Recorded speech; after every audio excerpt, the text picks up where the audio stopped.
I do not believe the defendant nor his family deserve to hear any of the negative ways this experience has impacted me, let alone get to hear all of the positive things I've done after it. I've thought about this day, this moment, this statement every single day for the last 538 days. 538. 538 days of living in true torment. 538 days that, regardless of the circumstances, always had the same dark cloud looming over. 538 days of constantly reliving the trauma the defendant put me through. Your Honor, I say 538 as that is how many days it has been since June 3rd, 2023. But the truth is, the torment, the dark cloud, and the trauma I've endured dates back much further than June 3rd. As a then 16-year-old high school girl, I deserve to live the life that many 16-year-old girls do. I deserve the opportunity to form relationships with whomever I wanted. I deserve the opportunity to be happy in these relationships.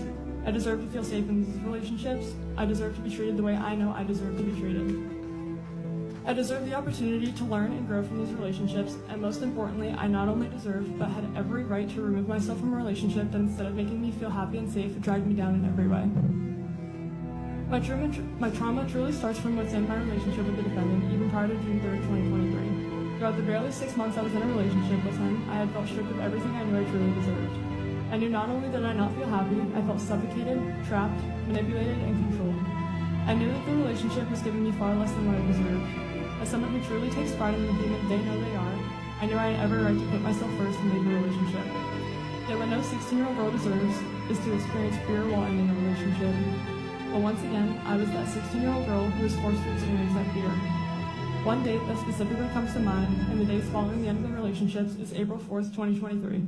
Not even 24 hours after the breakup, the stalking began. As I innocently sat in the Davis Park parking lot with a few friends after a softball game, the defendant decided to show up. Not only did he show up uninvited, he showed up unannounced and unwarranted.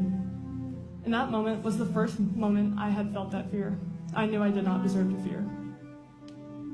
As I began pulling out of my parking space to head home was when I had noticed the defendant's appearance. I rolled down my window and asked him what he was doing, as he responded with the same question. I told him I had been sitting there talking with friends. I proceeded to then ask him if I could call him when I arrived home, as I felt an overwhelming sense of uneasiness being alone, late at night,